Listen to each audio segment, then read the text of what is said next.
সুন্নাহর সাথে বেয়াদবি করা আল্লাহ রাব্বুল আলামিনের গজব নাজিলের আল্লাহ সুবহানাহু ওয়া তাআলার অসন্তুষ্টির একটি কারণ।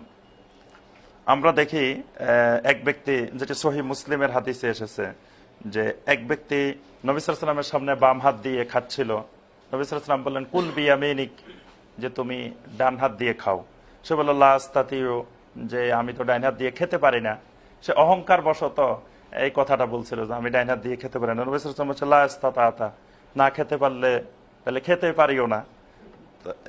তো শেষ পর্যন্ত এই লোক আর এই ডাইন হাত তুলে কোনোদিন খেতে পারে না, মুখ পর্যন্ত আর ডাইন হাতকে তুলতে পারতো না। ডান হাত তার আল্লাহ পাক অবশ করে দিয়েছেন।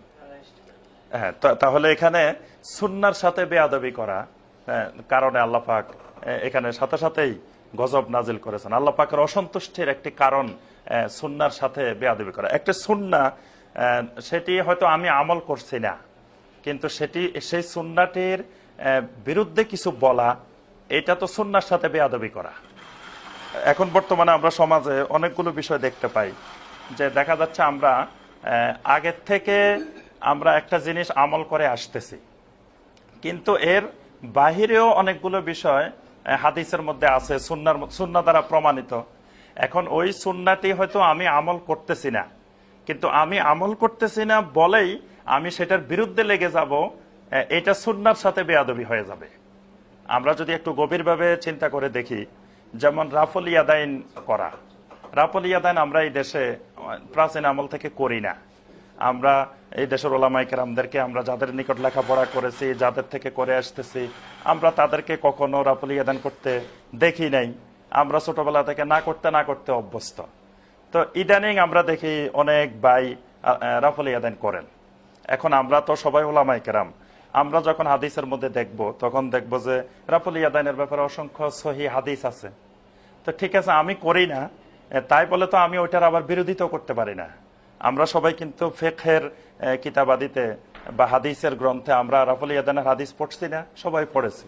হ্যাঁ, তো হয়তো আমি সেটা আমল করি না, বা আমি রাফল ইয়াদাইনকে সুন্নত মনে করি না, অথবা সুন্নত মনে করলেও আমি সেটা আমল করি না। কিন্তু আমল করি না বলে আমি আবার সেটার বিরুদ্ধে লেগে যাব এবং সেটাকে বন্ধ করার জন্য বিভিন্ন যুক্তি উপস্থাপন করব, তো সেটা তো সুন্নাহর সাথেই আমার বেয়াদবি হয়ে যাবে। যেমন কেউ কেউ বলতেছেন যে নবী সাল্লাল্লাহু আলাইহি ওয়াসাল্লাম নাকি, সাহাবায়ে কেরাম নাকি বগলের নিচে মূর্তি নিয়ে আসতেন। তো নবী সাল্লাল্লাহু আলাইহি ওয়াসাল্লাম এই জন্য নাকি বারবার রাফল ইয়াদান করতেন, যাতে মূর্তিটা পড়ে যায়। তো মূর্তিটা তো প্রথমবার রাফল ইয়াদান করলে পড়ে যাওয়ার কথা, যদি নিয়ে আসতেন বারবার দরকার কি? আচ্ছা ঠিক আছে, মূর্তির জন্য করছেন, তো মূর্তি যখন আনা বন্ধ হয়ে গেল তখন রাফল ইয়াদান বন্ধ হয়ে গেল। কিন্তু এখন যে আমরা ঈদের নামাজ পড়ি, ঈদের নামাজে কেন বারবার রাফল ইয়াদান করি? কি আমরা হানাফি যারা ঈদের নামাজ পড়ি, আমরা রাফল ইয়াদান করি না?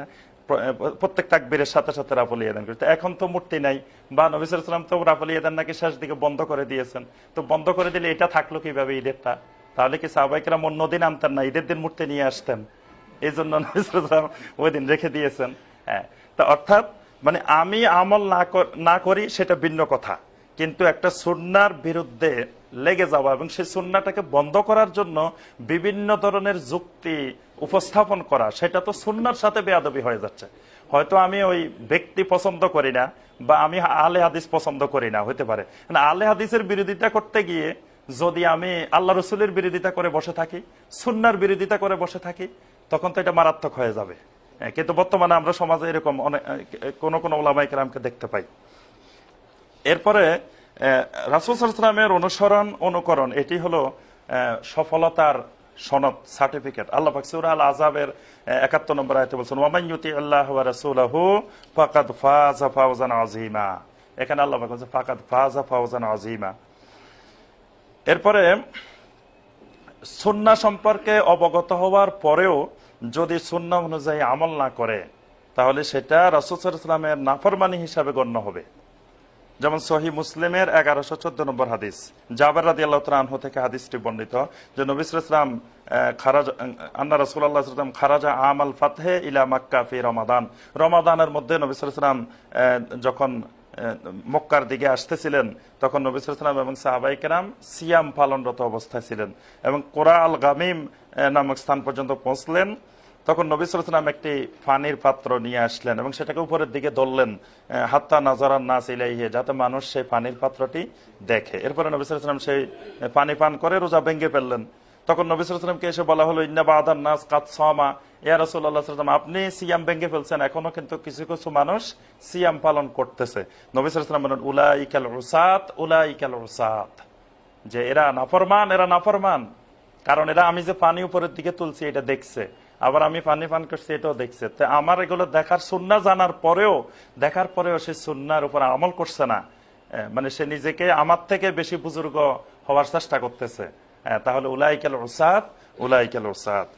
নবী সাল্লাল্লাহু আলাইহি ওয়াসাল্লামের পরিবর্তে কোন নবী, ওলি, মুহাদ্দিস, ফিকহ শাস্ত্রবিদ, ইমাম বা কোন ওলামা ইকরামের অনুসরণের চিন্তা করাটাও একটা গোমরাহি।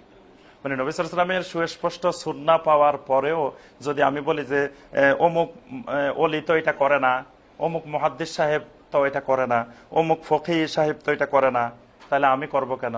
অথচ আমার কাছে সুস্পষ্ট সুন্নাহ বিদ্যমান।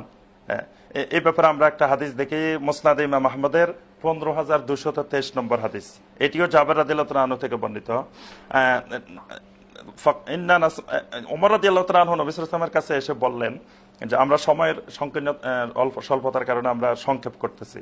তো নবী সাল্লাল্লাহু আলাইহি ওয়াসাল্লামের কাছে ওমর রাদিয়াল্লাহু তাআলা আনহু এসে বললেন, ইয়া রাসূলুল্লাহ সাল্লাল্লাহু আলাইহি ওয়াসাল্লাম, যে ইহুদিরা আমাদের কাছে কিছু সুন্দর সুন্দর হাদিস বর্ণনা করে থাকে, আমরা কি আন্নাকতুবা বাদাহা, আমরা কি সেই হাদিসগুলো থেকে কিছু লিখে রাখতে পারি? এগুলো তো অনেক সুন্দর, ইহুদিরা যে কথাগুলো বলে।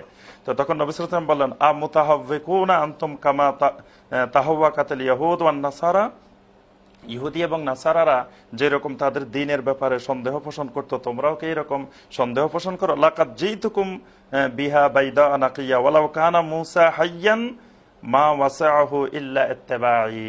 যদি এখন পৃথিবীতে মূসা আলাইহিস সালাম জীবিত থাকতেন, তাহলে মূসা আলাইহিস সালাম আমার ইত্তেবা করতে, অনুসরণ করতে বাধ্য হতেন, মানে তিনি এখন আমার অনুসরণ করতেন, তাকে আমার অনুসরণ করাটাই জরুরি বিষয় ছিল। তাহলে আমার কাছে নবী সাল্লাল্লাহু আলাইহি ওয়াসাল্লামের সুন্নাহ জানার পরে, দেখার পরে, বুঝার পরে কোন ওলি, কোন মুহাদ্দিস, কোন ফকিহ, কোন ইমাম যদি সেটি না করেন, তাহলে সেটা দেখতে যত সুন্দর মনে হোক, দেখতে যত ভালো মনে হোক, সে মুহাদ্দিস যত বড় আলেম হোক, কিন্তু তাকে অনুসরণের চিন্তা করা যে রাসূল সাল্লাল্লাহু আলাইহি ওয়াসাল্লামকে বাদ দিয়ে, সেটা গোমরাহির একটি বড় কারণ। আমরা শেষ দিকে চলে এসেছি। সাহাবায়ে কেরাম রাদিয়াল্লাহু তাআলা আলাইহিম আজমাইন, তারা সুন্নত রাসূলের সামান্য বিরোধিতাকেও তারা সহ্য করতে পারতেন না। যেমন সহিহ মুসলিমের 874 নম্বর হাদিস, যে ওমারা ইবনে রুয়াইবা রাদিয়াল্লাহু তাআলা আনহু থেকে বর্ণিত, তিনি বলেন, তিনি দেখলেন যে বিশর ইবনে মারওয়ান মিম্বারের উপরে দাঁড়িয়ে খুতবা দিচ্ছিলেন আর তিনি এভাবে হাত নাড়তেছিলেন। তখন তিনি বলেন, কাব্বাহাল্লাহু হাতাইনিল ইয়াদাইন, আল্লাহ এই দুইটা হাতকে ধ্বংস করে দিক। কারণ আমি আল্লাহ রাসূল সাল্লাল্লাহু আলাইহি ওয়াসাল্লামকে দেখছি, যখন তিনি খুতবা দিতেন তখন তিনি এইভাবে হাত নাড়াচাড়া করতেন না, তিনি শুধু সর্বোচ্চ শাহাদাত আঙ্গুলকে নাড়াচাড়া করতে দেখেছি। তো নবী সাল্লাল্লাহু আলাইহি ওয়াসাল্লামের সুন্নাহর বিপরীত করে শুধু হাত নাড়াচাড়া করতেছেন বক্তৃতার মধ্যে, খুতবার মধ্যে, তখন সাথে সাথে সাহাবায়ে কেরাম ক্ষিপ্ত হয়ে উঠলেন, বললেন, কাব্বাহাল্লাহু হাতাইনিল ইয়াদাইন। আমরা একটু ইমামদের কথাগুলো দেখি, যে আইম্মায়ে কেরাম সুন্নাহর ব্যাপারে আমাদের কি বলতেন। ইমাম আবু হানিফা রাহিমাহুল্লাহ, তিনি তাকে জিজ্ঞাসা করা হলো, ইজা কুলতা কাওলান ওয়া কিতাবুল্লাহি ইউখালিফুহু, আপনি যদি এমন কোন কথা আপনার পাওয়া যায় যেটা আল্লাহর কিতাবের খেলাফ, তিনি বলেন, উতরুকু কাওলি বিকিতাবিল্লাহ, আল্লাহর কিতাবে পাওয়া গেলে আমার কাউলকে তোমরা পরিত্যাগ করো। জিজ্ঞাসা করা হলো, যদি খবরে রাসূল যদি আপনার মুখালিফ হয়, আপনার বিপরীত হয়, উতরুকু কাওলি বিখবরে রাসূলিল্লাহি সাল্লাল্লাহু আলাইহি ওয়াসাল্লাম, রাসূল সাল্লাল্লাহু আলাইহি ওয়াসাল্লামের খবর যদি তোমাদের কাছে এসে, তখন তোমরা আমার কথাকে পরিত্যাগ করো, পরিত্যাগ করে তোমরা ওই সুন্নাহকেই অনুসরণ করো।